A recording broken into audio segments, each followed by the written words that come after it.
All right, everybody, welcome. It is Wednesday, November the 4th, and we're coming to you live, and some of you all are listening to the podcast. Today, this is a great time for you all to ask questions because we're going to have an open discussion about what's happening to the market during this election. As you all have seen, the market took a nosedive come Thursday, Friday. Tuesday morning, it started to rally. And today we saw a continuation, slow, but a continuation of some thoughts of a rally. I say it that way. I'm trying to choose my words carefully.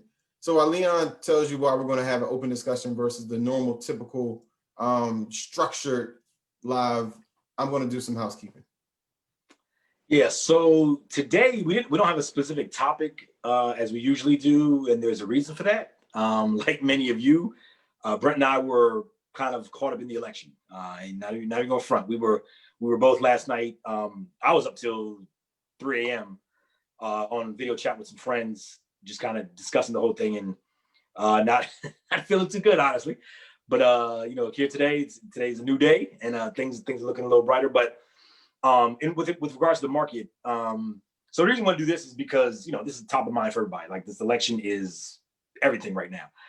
And us being Investing Education Academy, we're all about stock market investing. We've gotten a lot of questions around this topic of the election in the markets. We actually did a podcast, I think it was 3 weeks ago. I'm trying to find the name of it, but we basically did one on it was how market during election years, and you can find it on our YouTube page. Yeah, how does the stock market perform during election years? It's on our YouTube page, and if you're part of the IEA platform, it's inside the platform under IEA TV. But we did that because we've got a lot of questions about what to do during election years, and Brent and I, we kind of had our philosophy behind what we do and what we believe, but we wanted to present factual data. So if you go back and watch that particular podcast, you'll see actually what the market typically does on average during election years. What's either better, either a Republican administration, a Democratic administration, an incumbent, or a newly elected president. We broke all of it down in that podcast, which was a few weeks ago. But yeah, so the reason why I wanted to cover this topic is because leading up to the election, nobody knows what's going to happen, right? Like the day before the election, the market took off. I mean, it was up, I think like 2.5%. And people always try to interpret things. And going into the election, the day before, it was the polls were saying a blue wave, right? They were going to take over the Senate. The Democrats were going to take over the Senate and the White House in this massive blue wave. And the market took off on that. And the reason it did is because if the Democrats control the White House, the Senate, and the House, which they currently control, that means they control all three branches of government, and will be able to get their agenda passed. And the Democrats are really, really pushing a massive $2 to $3 trillion stimulus package, a Corona stimulus package, whereas Republicans, they want to push what they call a stimulus light, which would just target specific areas of the economy, but not a general package like the Democrats. So everyone was thinking, okay, if we get this blue wave, the market said, okay, if we get this, it's going to take off. We're going to get a $2.5–3 trillion injection into the economy, which is going to be great for consumers, which is great for companies. And that yesterday showed that wasn't going to happen because between yesterday and today, because it looks like the Republicans will retain control of the Senate, though I think by a smaller majority. But it looks like Biden will win the White House and the House, where the Democrats actually lost a few seats, but they'll still regain control of that. So I say all that to say the government is looking like it's gonna remain divided government, but in a different structure. Again, with a Democratic president and a Democratic House and a Republican Senate. So two branches will be controlled by the Democrats. It's looking like nothing's been certified yet, but that's the way it's looking right now. And with that, so the stimulus package is probably will still be some debate and limbo around that. Something definitely will get done because both parties have said that they will do something after the election. Mitch McConnell actually came out today and said he wants to do something before the end of the year, whereas before the election, he was saying nothing till the new year. So he's already had a change of heart based on the election. So today the market was up huge again. And I don't know if y'all follow as close as Brent and I do, but technology was through the roof. Like at one point it was up almost 5%. And the reason that is because what's happening right now is the Trump administration is suing Google. They're suing Google and they're bringing lawsuits against a lot of technology companies because of their perceived market power, perceived bias in the market. And if Biden takes over, a lot of people think that will go away because Biden because a lot of lawsuits around technology right now were due to Trump and his feeling that these technical companies were censoring conservative views. So if Biden takes over and the Democrats controlling the House still, that lawsuit may go away. So technology stocks were through the roof today. And so that was a big portion of that. So in general, just around the market in general, as we said in that last podcast, the market doesn't care who's in office. Only thing the market wants is stability and structure, and to know that there's not going to be lawsuits, divided government fighting, and uncertainty, right? So now the election is kind of getting past us. The market's like, okay, cool, and we might get some of these tech lawsuits to go away. The market likes that even more. So the last 2 days, the market has been up a lot, really big the last 2 days, and I think that will probably continue once whomever the winner is, which is looking like Biden, is actually certified by the states. And, for you all watching, you're wondering, well, why does that happen? When there's instability in the government, that creates what's called governmental risk. Governmental risk to many of these companies is hugely important, especially when you start looking at tariffs on China. Many of our products and GDP is based off what happens with our relationships with China and also manufacturing. Then you also look at the fact that what does money flow look like in an economy where the average Joe is possibly hurting still from COVID. I'm trying to figure out what's going on with the stimulus. And then also the threat initially was, many of the wealthy felt like if this administration changed to a Democratic administration, the tax implications to them would be drastic. And so you saw a lot of profit taking from the market, or believed profit taking on that news. And when some of this, again, the market really just wants stability. So when the market just has a direction to go in with the possible Biden win, it is happy with the news because the stock market is always forward facing. So whatever news the market can get to create stability for itself is going to trickle down to the companies below. And then Leon and I both, we talked about this before, with Trump in office right now, it's a wild card. It was a wild card. The way he makes decisions is, spur of the moment. There's no rhyme, no reason sometimes besides, his game. And so the market didn't know how to respond, not knowing who was going to take the office. So again, it's not guaranteed, but with some form of stability being, available to us or being offered to us, the market has responded. Now, the question always is, well, what happens if it flips, right? What happens if it doesn't go the way we think it's going to go? The market will correct itself. And, it's very simply thought, some of the trepidation in the market, like lawsuits, tariffs and taxation, the market still goes back to what Leon and I talked about. The market just wants to know what's going to happen. Mm-hmm. So you'll see, again, a volatile period probably, but then you'll also see the market start to recover because they just want to know what's going on. Yeah, and to Brent's point about profit taking, so there's actually evidence that people were actually literally taking profits because I saw on one of the cable channels, they were doing interviews with not money managers, financial planners, for lack of a better term, financial planners, and what they were saying was they were inundated, absolutely inundated. They said they haven't been this busy in years, with restructuring portfolios and moving a lot of money around because rich folks were afraid of a Biden administration because Democrats typically raise taxes. I mean, it's just a fact. Like it or not, they prefer higher taxes to distribute within the economy. So remember, Trump's tax cut, I believe it cut the taxes on capital gains, and with a Biden, and I think Biden. Well, I know Bernie was big on raising the capital gains tax, and I'm not saying Biden is adopting that, but I think he's definitely more open to raising capital gains tax, of course, than Trump is. So there's a thought that once if and when a Biden administration takes over, there will be a raising of the capital gains tax, which is the tax on stocks. And so a lot of rich folks that are cashing in millions of dollars in profits were some were actually cashing in, and some were positioning themselves to be ready. So if Biden does take office, because Biden won't take office again until next year, but if he's certified this week, a lot of people that set their portfolios up to move it if a Biden administration came to be are not going to make that happen. But there was a lot of moving parts for rich people who say, okay, if this does happen, and taxes probably will go up in the next couple of years, they want to be positioned to be able to move their money, take profits, and move their money into other areas. So the profit taking thing that happened was actually real. Financial planners said they actually saw this. But now, of course, the market going up or down, we don't know if that's profit taking. But people were actually preparing for a Biden administration that probably will lead to higher taxes. Yeah, and for me, I still have some of the communications into that old world of my financial advisor folk. And one of the things that was being said, just in kind of the water cooler talk, was the fact that although there was profit taking, a lot of the money was sitting just waiting for the direction of the market to re-enter the marketplace. So it wasn't as if the money coming out was just going to be out forever, or the way it was, the conversation went with me. It looked more like it was what Leon said. It was a strategy to say, okay, if we get out, we accept this tax rate for whatever it is. As long as we know what short and long-term capital gains tax is, that then goes back to tax planning. You can't plan when you don't know. And so when people don't know, they just hold.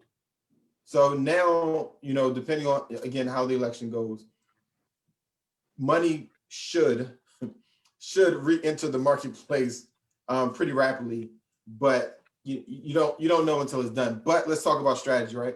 Let's move past the politics of it and talk about the strategy of it. This is why we talk about dollar cost averaging so much, because when you're dollar cost averaging up or down, that's when you can actually, you get the benefits of being consistent in the market versus trying to time the market. And we talked about timing the market versus time in the market. And for anybody who's looking for that, you can find it on our YouTube page.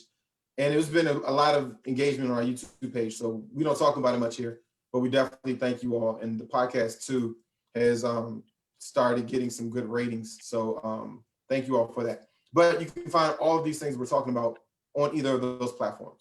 So why is dollar cost averaging good? As the market went down, we saw Thursday, Friday, you're starting to buy down. Like, let's use Tesla, for example. Tesla reached a point of 382. So you look at Tesla, it's 382. Tesla normally ranges in this time frame, last 2 months, it's been in a range between 400 and 482, somewhere in that space, right? So when it hits 383 and you're still just putting in steady money, you're going to get some of those shares at 383, which is going to lower your total cost basis on the stock by whatever the average is between the stocks you bought at the various prices. But at 383, and considering it's always been above, or recently been above 4, it's going to pull your average price per share down, which is what you want, because that means when you go to sell it, you're selling hopefully at a higher premium. But if you were trying to time the market, like, is this the bottom? You really don't know the bottom until the bottom is done, until the market is back on a climb. And I know, Leon, you probably want to touch on that. You talk about it often. Yeah, I mean, think about a bottom. Nobody knows the bottom until a new high has been made, right? So you don't know if the stock was at 30, dropped to 20. You don't know it's at the bottom till it's actually broken that high of 30 again, because until it breaks that new high, it can always drop again. So this whole high low picking tops and bottoms, it's crazy. I mean, I used to do it. Like I used to be a technical trader. I used to trade based on you talk of any technical indicator out there. I've traded it. I've tried to time the market. I day traded everything. Nothing worked, right? I mean, it was all 50-50. I mean, of course, I got some big winners here and there, but over time it was terrible. It was a horrible situation. I learned that, like the podcast was talking about, time in the market is way more important than timing the market. So yeah, that's something about picking bottoms is ridiculous, and dollar cost averaging is the only way to take advantage of falling stocks. If you try to pick the bottom, you say, okay, here's the bottom, and the thing drops another 20%, it's gonna be painful. Whereas if you're just buying slowly, small chunks as it continues to drop, and it's, again, quality company, rising sales, rising profits, in demand products, you'll be fine. And that's been proven out. That's why dollar cost averaging exists. That's what it is, and it's been proven out time and time again. And for those of you all who are out there, like, whatever, I have a cousin or my broker or a friend, they've been doing it and it works for them. There are always outliers to everything. And so when we say only, we just mean generally. It's not a good strategy for most people. And we know if we say that, then it's always the one, right? It's always like, I'm gonna call my cousin. So we get it. We understand. We're talking generally for most, and we're talking generally over time in the market. Now, anytime you have a strategy you're implementing and you're trying to figure out, is this profitable? Dollar cost averaging is one of the simpler, more efficient ways to stay in the market, to continue to remove some of the emotion from investing. Because emotion right now, especially in this time frame, let's talk about that for a minute. I'm gonna switch topics, I know, but this is important. There's been so much emotional trading happening over the last 4 trading days. It's just unbelievable. And some of us who maybe have noticed the trend that there was profit taking happening, we only knew that the market was going down. Many of you all are hearing the term profit taking for the first time tonight with us. So you might not have known that it was profit taking, which is not such a bad thing, because that means fundamentally nothing's happening with these companies. It's just people choosing their own tax strategy, really, for themselves. But then what happens is it's a trickle down effect. The unsophisticated investor, and no offense to anybody, but it's true, will see that and just think the market's falling. That combined with the election, it becomes just an emotional situation where you're just going to bail out. We had one of our IA members this morning tell us, just by simply staying in the market and not panicking, they recovered about more than $6,000 today before 2 p.m. But if they were out of the market trying to see, is this really the bottom? Is this really the run? Should I be buying? Should I be selling? They would have done anything, but ours is a buy hold strategy. They bought, they held, and now they're coming back. There are stocks today that have been up 20+%. And if you weren't in the market, or you were trying to still time it from Friday, or Sunday night you hadn't placed your trades, what would you do? Just have regret. And that is not to say, very clear, that we have seen all of the instability of the market pass. For the next 2 weeks, next 7 days, I'll say 7. How long would you give it, Leon? Trump's now filing lawsuits. So, and if some of these lawsuits actually take hold, there could be pause in vote counting. So, 2 weeks. If everything goes calmly as hopefully it goes, by the end of the week we should know. But if things start flailing around, it could I'd say 2 weeks. Yeah, I was thinking 2 weeks in the beginning. So we're not saying that to say don't get into the market for 2 weeks. We're just simply preparing you mentally, because maybe no one has said it to you. Just expect volatility. It is not a bad thing. Personally, on Friday, I was thrilled because, we were seeing stocks at, again, talking to Tesla, 380. And that was a great time to buy. I made some purchases. And, it's like 420 right now, 419 or something right now. So that was a win. But, in the space of just understanding what's happening, expect volatility, understand there's governmental risk, understand the election's not done yet. Either way the market goes, the market overall just wants to know. The market is always forward facing. And Leon, do you want to explain what it means when I say the market is forward facing? Because I know, again, that's one of those topics you like to talk about. Yeah, it's just the market is always anticipating. The market doesn't know, but the market is anticipating what it perceives is going to happen. So, an example is the election, right? Leading up to the election, months and months and months prior to the election, the polls all had Biden winning by a lot. This goes back to the early summer, and leading up to the election, the market was actually having a bit of a time with that. But eventually, once it kind of came, two things happened. One, polls saying Biden was going to win, and two, it was saying that the polls were saying Democrats were going to take over the Senate. If that happened, that means you have a unified government, easy to follow, easy to pass legislation. So the market looked at that and said, okay, cool. So the market started actually rising into the election, anticipating that Biden would win the presidency and take the Senate. Didn't happen, right? So far, looking like that may not happen. Looks like part of that Biden may win the presidency, but not Democrats not take the Senate.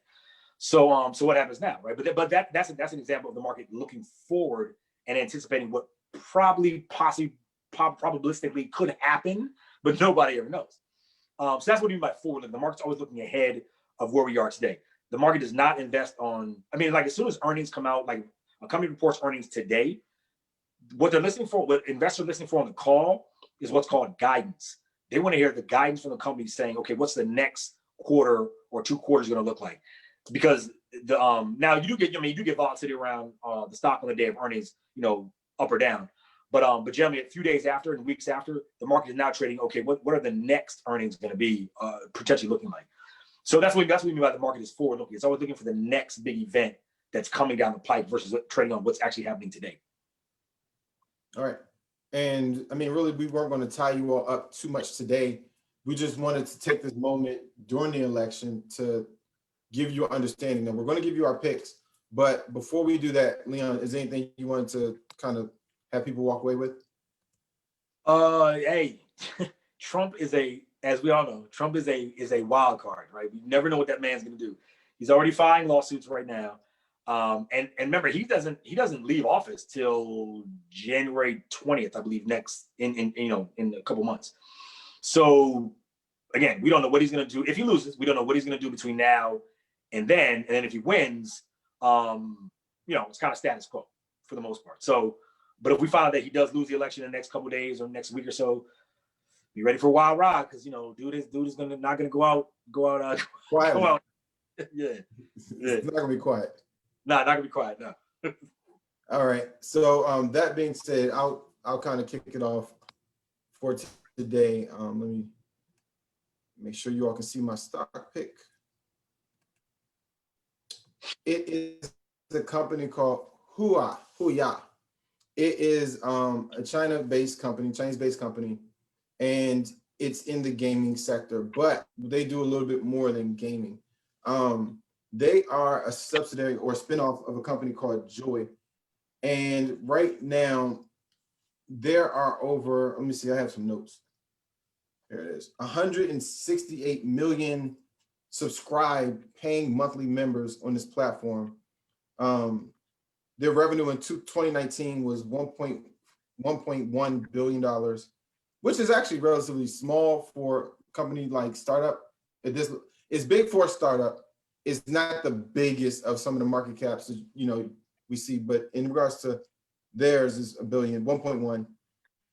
It's the largest live streaming platform in China. Now, that's important because they've used their popularity in the gaming sector and they've started to increase their live streaming assets, be it shows, like kind of like, I don't want to use that word. It's not like Netflix, but they're going beyond just gaming. Let me put it that way.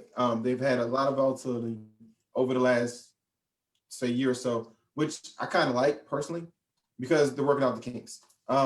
They're looking at acquiring another streaming platform in China, which if they acquire it, I forget the name of the next company, you're looking at, I think they said they would get like another 300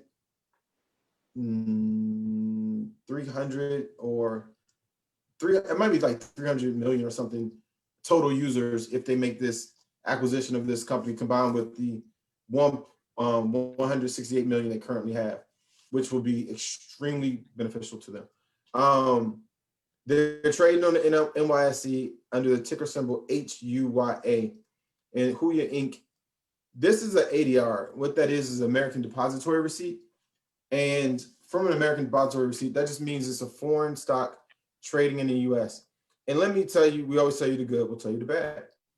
The reality is, if depending on the election and depending on foreign relations, this is governmental risk, right? What we're about to talk about is governmental risk. Depending on what the foreign relationship looks like, this company could be affected by regulation against China. As it stands, they're clear of any of that. They're not in that space. They're not a target, but you never know. So if we're going to tell you about a stock, we want to tell you about the possible risk factors. Being trading at $22.64 a share, I think is worth adding to a portfolio. If I were going to add it to a portfolio, I would definitely make it a minority in my portfolio. I wouldn't go big, but it's going to be a stock to watch. I like it. So we thought we'd share it with you all. All right. Cool. And my pick is a company called Medifast. Ticker symbol is MED. MED. So Medifast, they sell and distribute weight loss products.